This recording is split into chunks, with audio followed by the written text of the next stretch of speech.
Welcome to Kenton's videos. Enjoy the video. In this video, I will explain how to buy stock in IBKR. First, you need to open an account. Visit the Interactive Brokers website or download their mobile application. You will complete an application, providing your personal and financial information.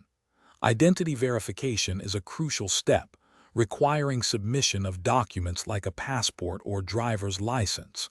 When setting up, you can choose between IBKR Lite, offering zero commission trades for U.S.-listed stocks, or IBKR Pro, which provides more advanced trading tools and tiered commissions.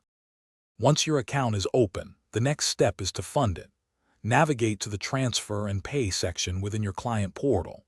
Interactive Brokers offers several convenient deposit methods, including direct ACH transfers from your bank, traditional wire transfers, or even using services like Wise.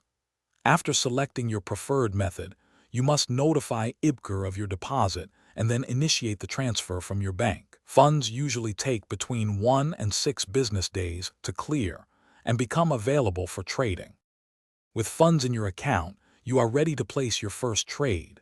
Use the search bar to find the stock you wish to buy by entering its ticker symbol.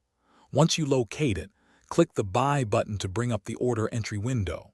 Here, you will specify whether you want to buy a certain number of shares or invest a specific dollar amount.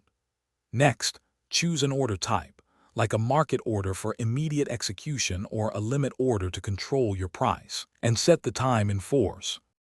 Understanding order types is key. A market order executes immediately at the current best price. A limit order lets you specify a maximum price to buy or a minimum price to sell, ensuring you get your desired entry or exit point.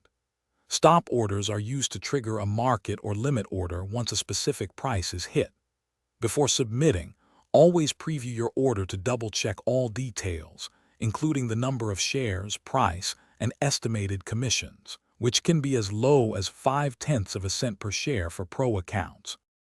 Thanks for watching. Consider subscribing if we helped you.